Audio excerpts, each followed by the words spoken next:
Okay, we'll start with the Nokar mantra. Om Namo Arihantanam. Om Namo Sitanam. Om Namo Ayadiyanam. Om Namo Vajayanam. Namo Loe Savasahunam. Eso Panchanamo Karo. Sava Pavapanasano. Mangalalancha Savaisyam. Paramam Have Mangalam. Paramam Have Mangalam. All right. So last time we started with the Tattvarthsutra, and we went over the first three chapters, which were right faith, living beings, and the lower world and the middle world. People seem to like it, so I thought we'd go over the next couple of chapters, and that starts on page 51. The next chapter is chapter 4. It's celestial beings. So if we start on page 51, we can see that number one, there are four types of celestial beings. They have a coloration of thought up to yellow. Remember, we discussed that your coloration of thought determines what comes to mind when you think of the actions you can do. They are different classes of heavenly beings, 10 grades of heavenly beings, and there are two types of two different classes of heavenly beings on page 52, the peripatetic and the stellar heavenly beings. Peripatetic means walking, so they walk on foot. The stellar heavenly beings are without the ministers and police. So we don't really think of it this way, but in the heavenly world, remember, which is not moksha, the heavenly beings have a society, right? They're born and raised and die just like us.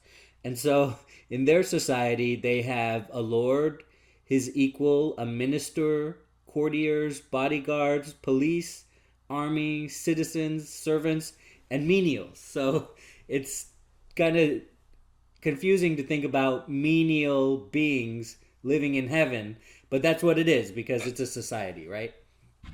And so moving on to page 53, there are two lords in the first order, and up to a certain level of heavenly beings, they enjoy copulation or sex. After a certain level, they derive pleasure just by touch, sight, sound, and thought. So that's great because the rest are without sexual desire. So that's great because in a very real sense, we're controlled by our sexual desire, right? Moving on to page 54, there are the names of the residential heavenly beings. The types of walking heavenly beings on page 55. The stellar heavenly beings are the sun, the moon, the planets, the constellations, and the scattered stars. And in the human region, they are characterized by motion around Mount Meru, which, remember, is the center of the world. We learned that in the chapter 3 about Jain geography. So the division outside the heavenly world, the heavenly beings are stationary. And page 57, they're born one of the geography of the heavenly world is one above the other, which we learned last time too. Page 58, these are the names of the different levels of heaven. Okay, so as we move up in levels, there is an increase with regard to the lifetime, power, happiness, brilliance, purity and thought coloration, capacity of the senses, and range of clairvoyance of the heavenly beings. But there's a decrease with regard to motion, stature, attachment, and pride. So believe it or not, even heavenly beings have attachment and pride. Remember, they're not in moksha. But as you get higher and higher, there's less of those things. So in levels 2 and 3, the thought complexions are yellow, pink, and white, which are the highest. let's see, page 60. More groupings of heavenly beings. And then in Vijaya and the others, the heavenly beings are of 2 final births. So they only have 1 or 2 more lives to go before they enter moksha. So page 61, it's a reminder. The beings other than heavenly beings are infernal beings, human beings, and animals. Here, again, we're talking about the lifetime in the different levels of heaven. There are different lifetimes of heavenly beings, maximum and minimums. And again, we're talking about Saragopamas, which we talked about last time.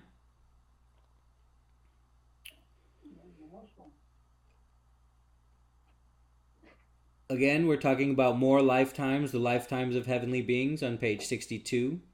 There's minimum and maximums on page 63. Same thing with the infernal regions. 10,000 years, and the residential beings, regions of heaven also have different lifetimes, and the walking beings also have different lifetimes.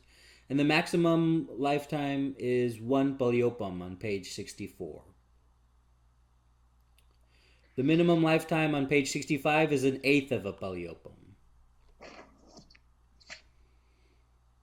Okay, great. That's chapter 4, Heavenly Beings. Any questions or comments on that?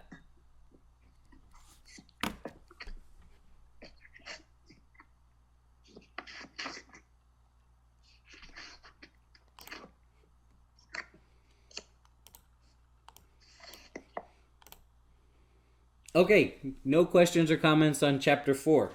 Let's move on to chapter 5, the category of the non-living. We're on page 66 of the Tattvarthsutra, which I just mailed out via WhatsApp to the class.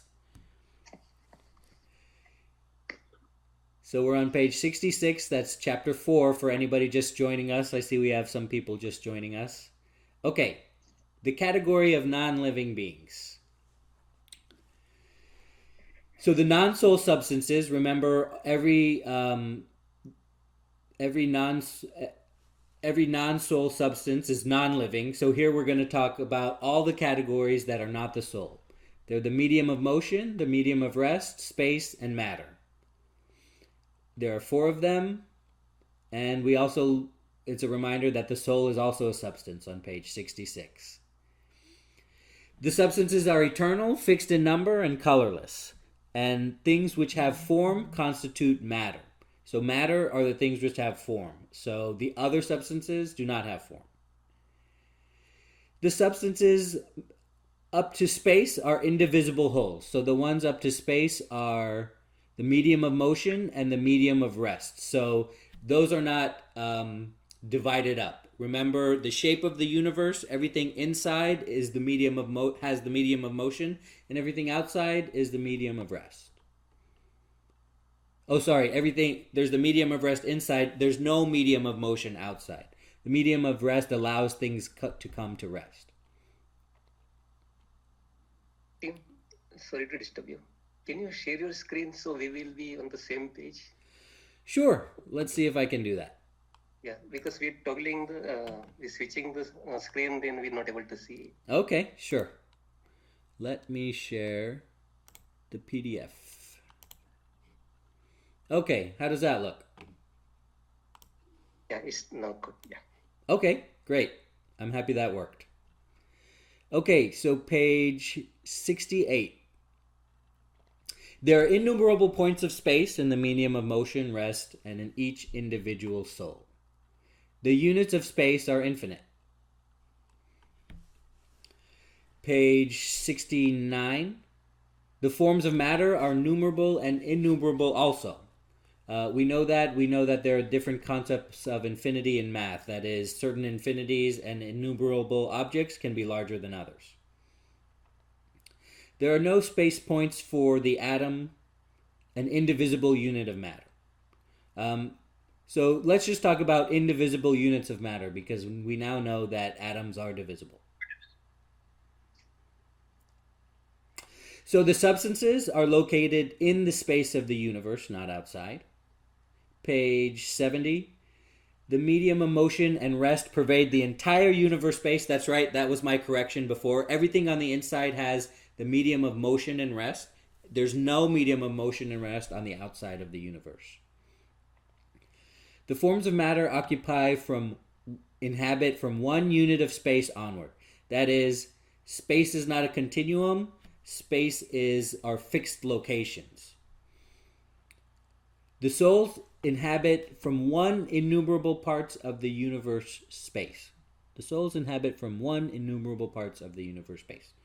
Right, so the soul takes up space within space, which is important to know because a lot of people have a concept of a soul being ethereal or being a kind of a ghost. But the soul is not a ghost. It takes up space.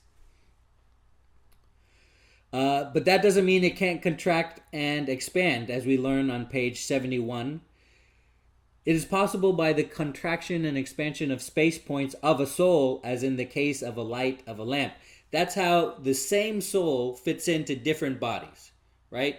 So in the body of an insect, there is the exact same soul as you, a different soul, but it has the characteristics of all souls, even though the body is extremely small. The functions of the medium of motion and rest are to assist motion and rest.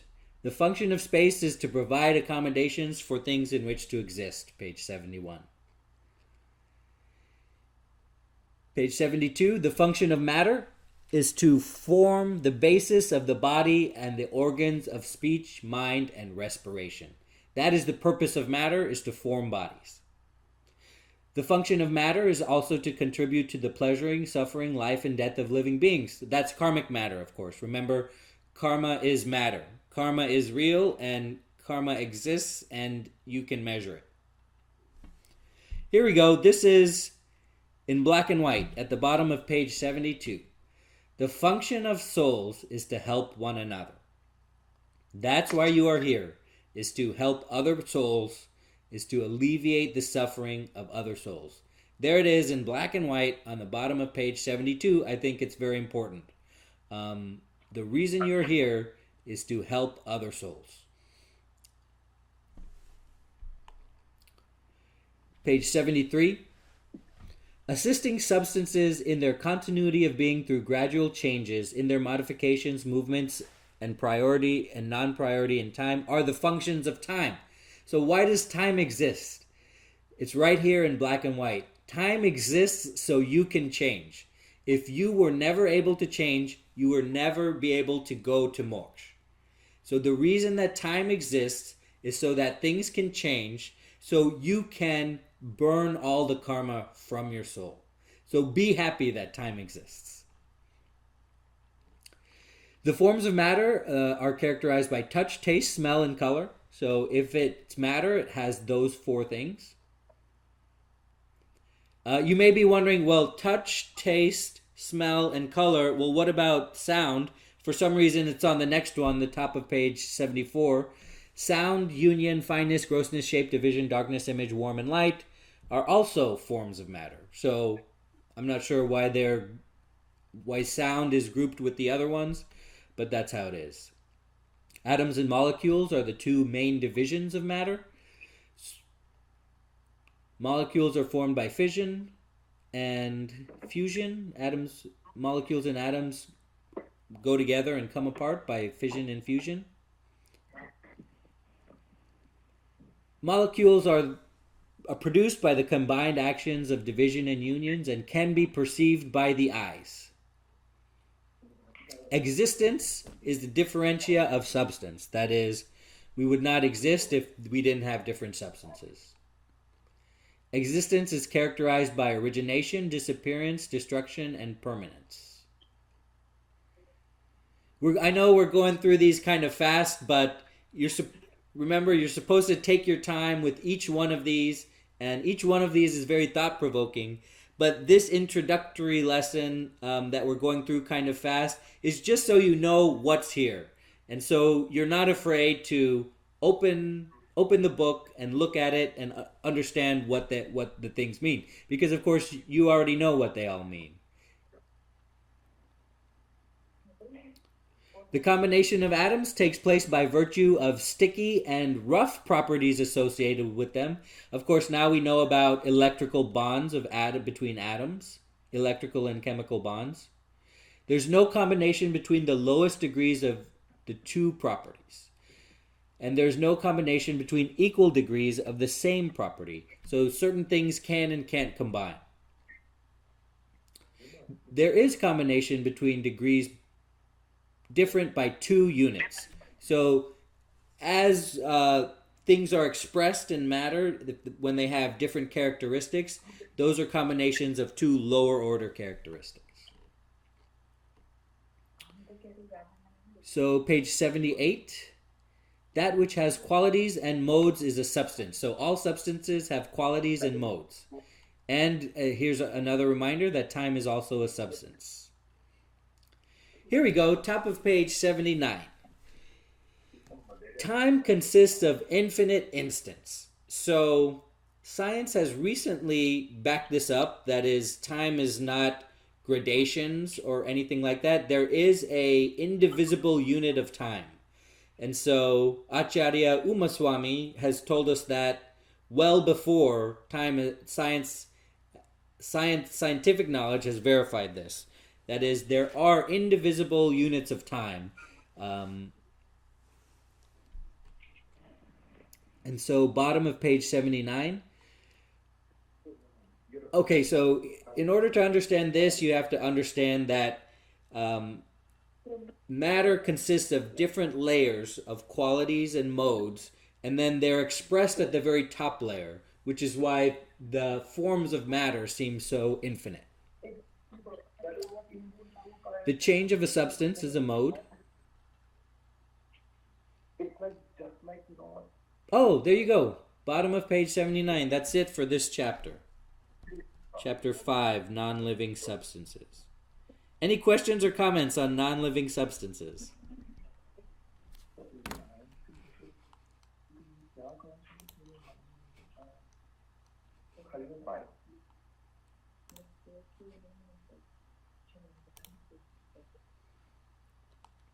Okay, let's move on to chapter 6, Influx of Karma, which we know as Ashraf.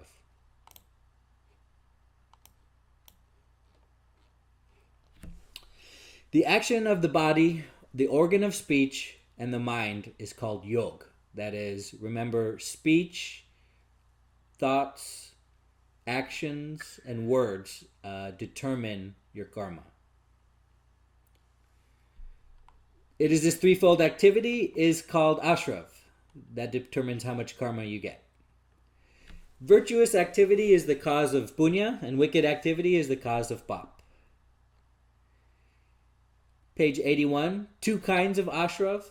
That is person with passions and persons free from passions, which prevent or shorten ashraf. So that's why we want to get rid of all of our anger, ego, deceit, and greed, because we want to prevent ashraf. Oh, okay, so remember, ashraf is the influx of karma that binds to the soul, right? So it is the water that is coming into the boat. And the very first thing we have to do in order to save ourselves is stop the water from coming into the boat. Influx is differentiated on the basis of intensity or feebleness of thought activity. That is, how much the anger is controlling your mind determines how much karma you get. And the nature or the potency of the action. That is, how intense the action is. The living and the non-living constitute the substrate. The substrate of the living is 108 kinds. And here's what leads to ashraf. Production, placing, combining, and the urging of the substratum of the non-living. So that's more definitions of ashraf. Here we go. Okay, so these are the lists. Spite against knowledge, concealment of knowledge, non-imparting of knowledge out of envy, disregard of knowledge, disparagement of true knowledge, all lead to the influx of karma which obscure knowledge and perception. So we're talking about Nana Varniya karma, right? So these are the things, these are how you prevent bad Nana Varniya karma from coming in, which is ashra. Next, at the top of page 85, suffering, sorrow, agony, moaning, injury, lamentation in oneself or others lead to the influx of karma, which cause unpleasant feeling. What about the karma that causes pleasant feeling, compassion towards living being, and the devout in particular, charity, asceticism with attachment, restraint, contemplation, equanimity, freedom from greed? These are the things that lead to punya. Okay, so what are the things that lead to the influx of faith-deluding karma? Attributing faults to the omniscient, the scriptures, the congregation of ascetics, the true religion, and celestial beings. So if you call the truth a lie, that will lead to the influx of faith-deluding karma. Conduct-deluding karma, intense feelings induced by the rise of passions. Those are the things that cause conduct-deluding karma.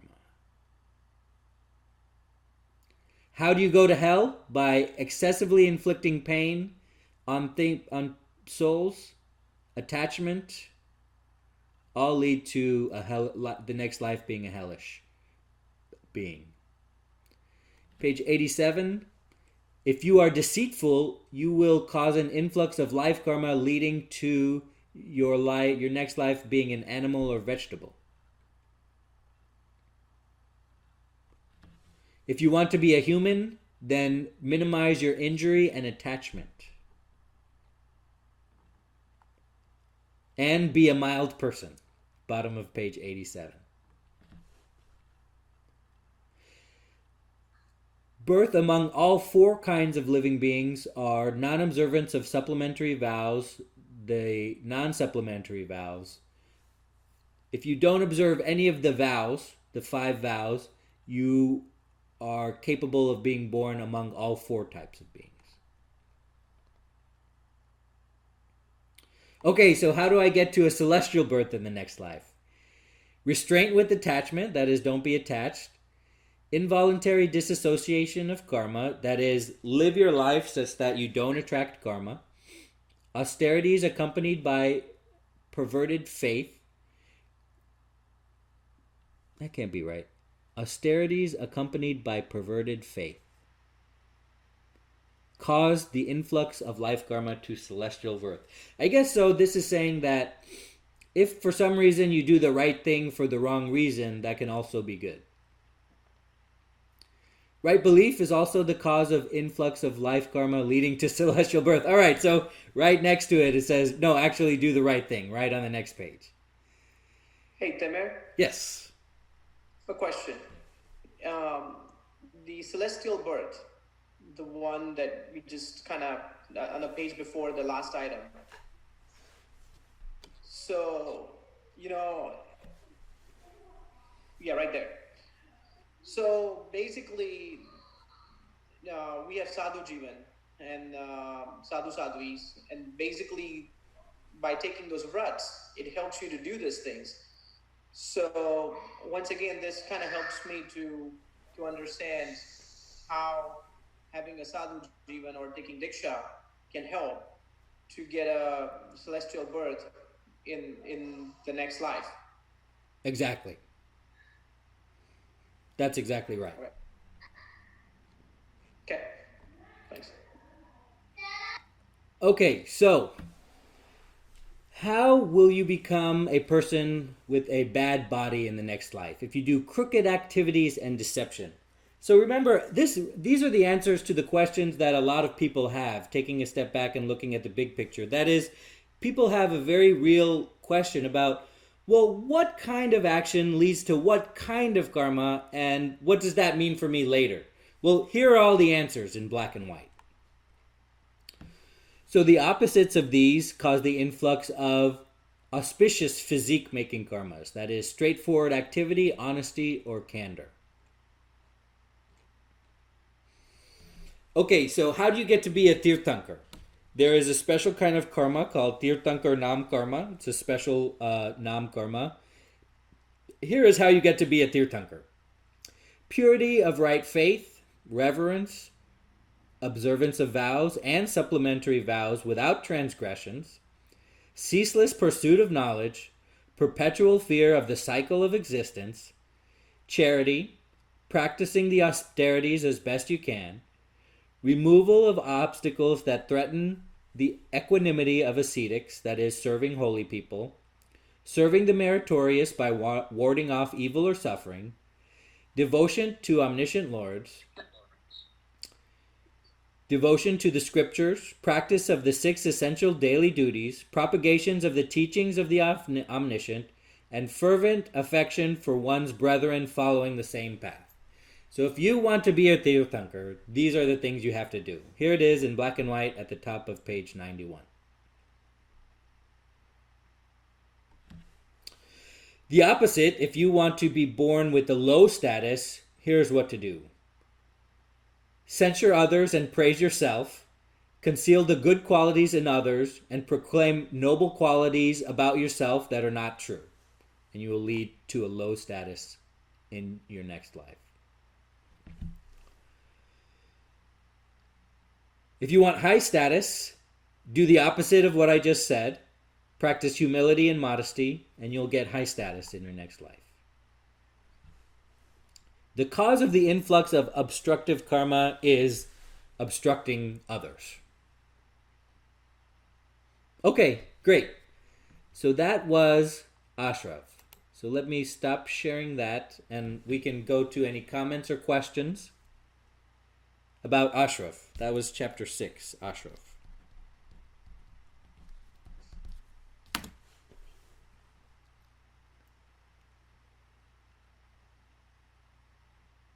Okay, no comments or questions? Okay, I can go back to sharing, and we can look at the next chapter.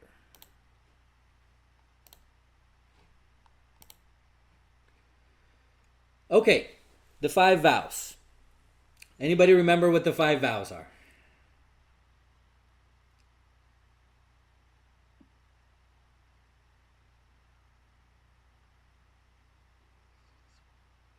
Here it is on page 93. Desisting from injury, falsehood, stealing, unchastity, and attachment. So remember, non-violence, non-lying, non-stealing, non-attachment, and celibacy. Those are the 5 vows. There are 2 types, small and great. Remember, householders and regular people follow the small vows, and holy people follow the great vows. That is, they're the same vows, they are just practiced with greater care and greater detail.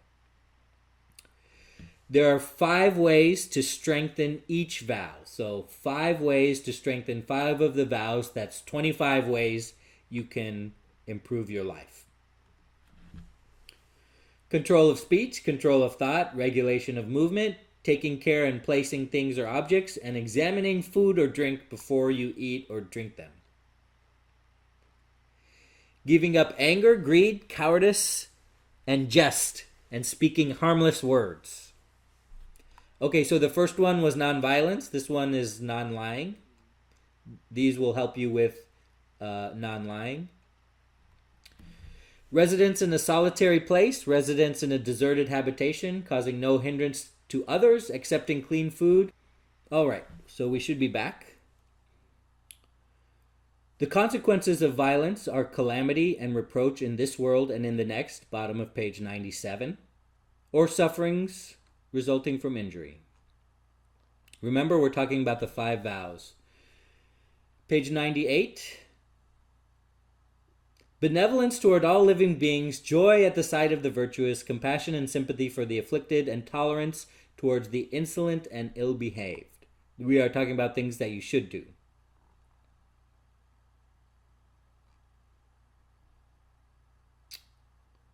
Those are the 5 things that you can do to help your attachment. And here's like a bonus one, bottom of page 98. Or the nature of mundane existence and the body may be contemplated in order to cultivate awe at the misery of worldly existence and detachment to worldly things. So that is actually the best way to avoid attachment, is to realize the truth that is, everything except your soul is temporary. The severance of vitalities out of passion is injury. That is, don't kill things. Speaking what is not commendable is falsehood. So now, here it is in black and white. It's not just lying that is a sin. It is speaking what is not commendable. Now that is very different from not lying. That is actually so far different that it's much more encompassing than not lying. And same thing here with stealing. Stealing is not just taking something that belongs to somebody else. Rather, stealing is taking anything that is not given is stealing. Now, that is a much wider definition of stealing than perhaps you are used to. Copulation is unchastity, period. Infatuation is attachment to possessions. The votary is free from stings. I have no idea what that means. If somebody wants to chime in what they think it means, please feel free. Bottom of page 100. The householder and the homeless ascetic are the two kinds of votaries. Oh, I see. So obviously, right when I need an explanation, Acharya Umaswamy is there for me with an explanation. One who observes the small vows is a householder. We talked about that. Top of page 102. The minor supplementary vows.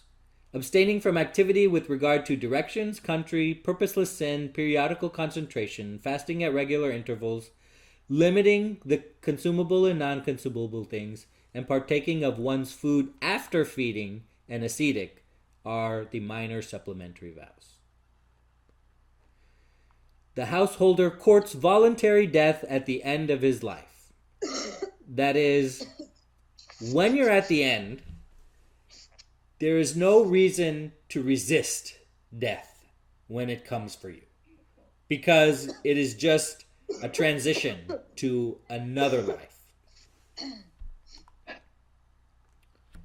What are the five transgressions of the right believer? That is doubt in the teachings of the Jina, desire for worldly enjoyment, repugnance or disgust at the afflicted, admiration for the knowledge and conduct of the wrong believer, and praise of the wrong believer. These are things you don't want to do.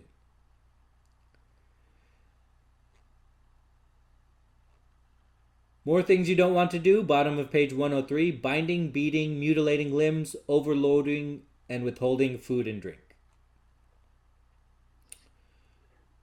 Perverted teaching, divulging what is done in secret, forgery, misappropriation, and proclaiming other thoughts. That, of course, is... Okay, so here we're going into much more description. This beating stuff is, of course, nonviolence. What I just talked about forgery, misappropriation, that, of course, is non-lying. So next, moving to non-stealing. Prompting others to steal, receiving stolen goods, underbuying in a disordered state, using false weights and measures, and deceiving others with imitation goods. That is non-stealing. Bringing about marriage, intercourse with an unchaste married woman, cohabitation with the harlot, perverted sexual practices, and excessive sexual passions. Those are the different ways to transgress the sexual vow. And the attachment vow, exceeding the limits set by oneself with regard to cultivatable lands, riches, cattle, corn, servants, and clothes. Exceeding the limits set in the directions of movement, enlarging the boundaries of acceptable directions, or transgression of the vow of direction, that's a sub-vow.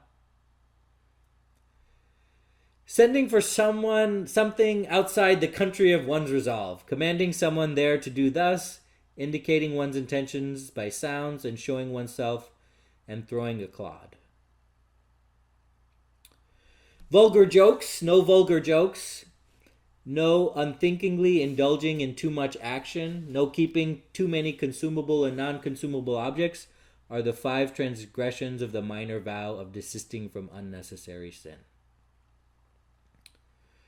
Misdirected threefold activity. Remember, man, vach, and kaya are the threefold activity. Lack of earnestness, fluctuation of thought, are the 5 transgressions of the vow of concentration.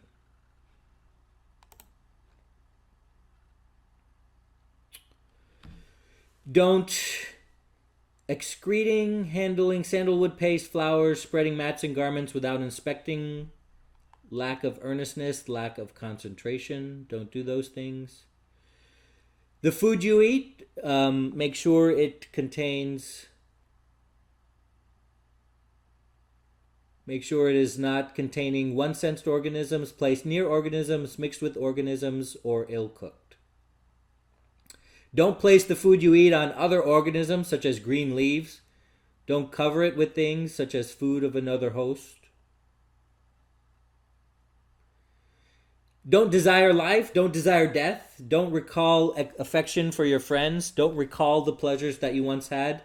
And don't constantly long for enjoyment. Remember, we discussed that is the hedonic treadmill. Okay, charity. What is charity? Charity is the giving of one's wealth to another for mutual benefit. That is, remember, it will benefit you as well as benefit the person that you give it to. The distinction with regard to the effect of a gift consists in the manner, the thing given, the nature of the giver, and the nature of the recipient. These all are important things to consider when you do charity. Okay, so let's stop sharing the screen for a moment. And comments or questions on that? I believe that was the end of the chapter. Yes. So how is the giving mutual beneficial? Charity is mutually beneficial because you receive good karma for being charitable.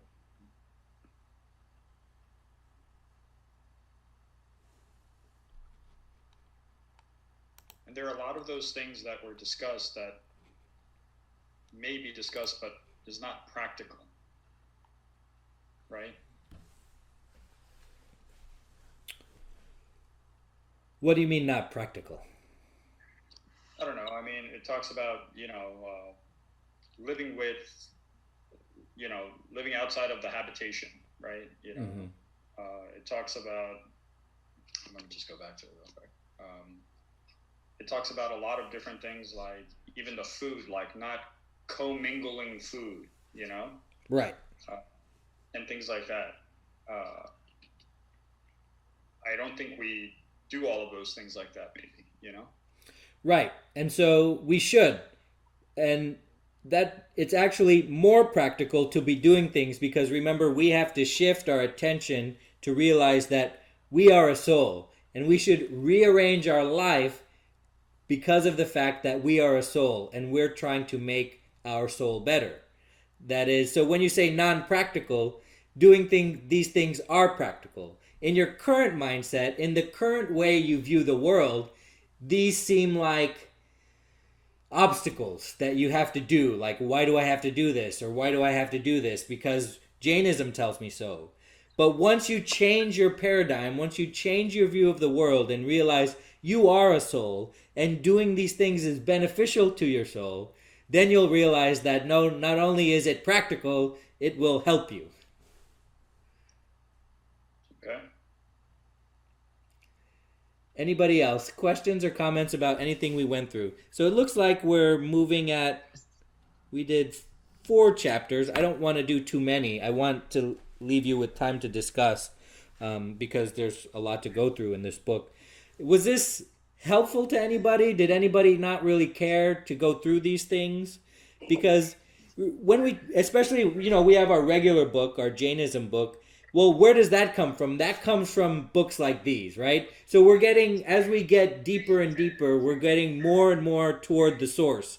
And unfortunately, it may be that we can't get to the real source because it's in a different language, but these are very good materials for you.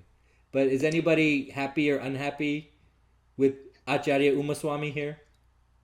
No, this was really good, Timur. This is Hiren. The question I have is there was one bullet point saying desire for, I guess, don't live or don't die, or desire for the life and the death. Right. I did not understand that part. Okay. Let's go back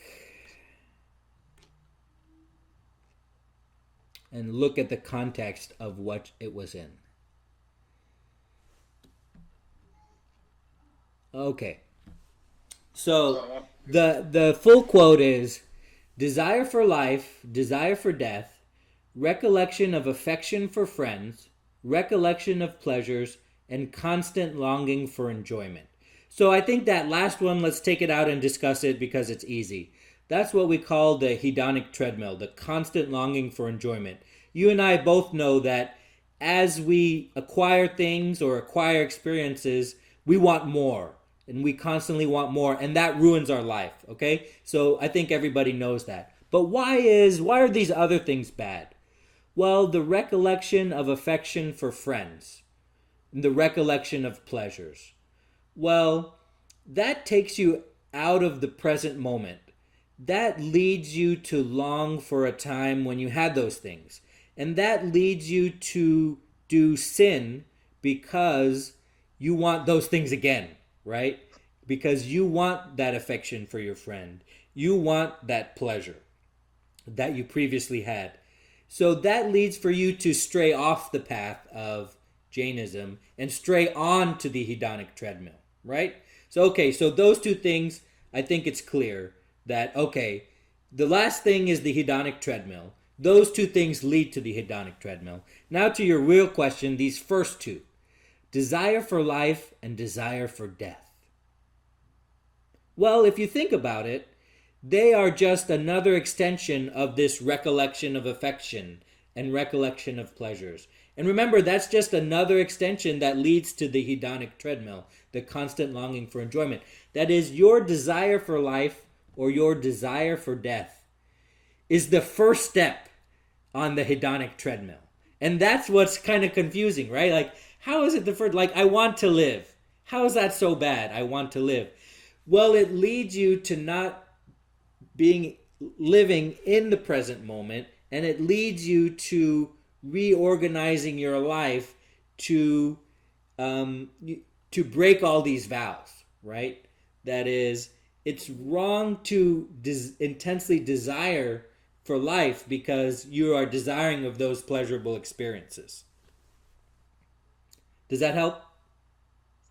Somewhat. My other thought on that, having not an affection for the friend, is like just the current situation we are in right now. Uh-huh. If a friend of mine calls me, hey, do you have a toilet paper?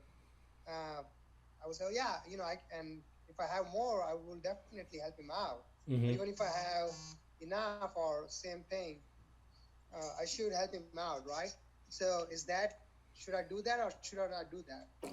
You absolutely should do that, because that is not recollection of affection for friends.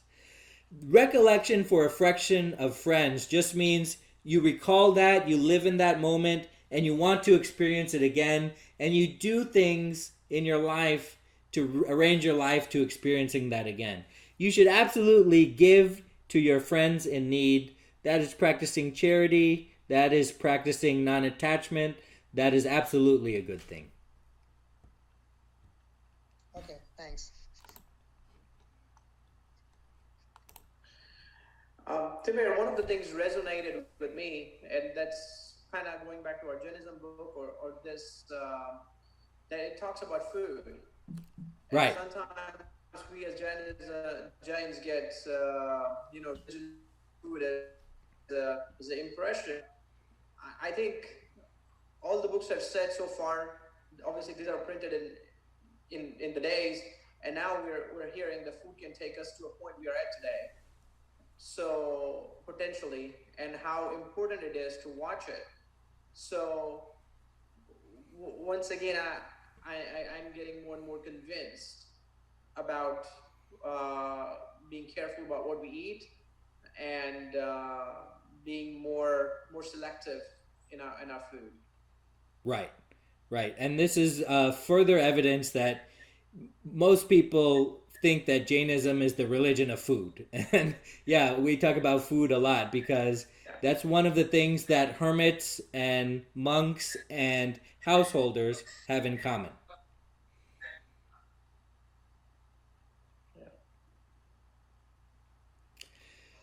So, any questions about this new format of Dad's class? Do people like this? Do people not like this? I know I had a hiccup at the beginning until I restarted and then I saw everybody. Any questions about this format?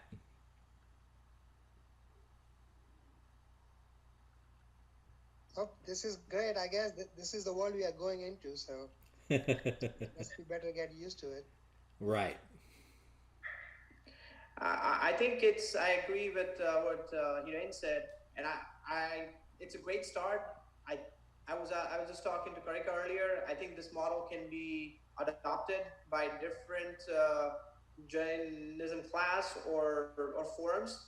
So it's a great start, and I think it's working well. I mean, I think we resolved whatever issue we had in less than 5 minutes, and it was almost flawless to me, knowing that we are doing this for the first time.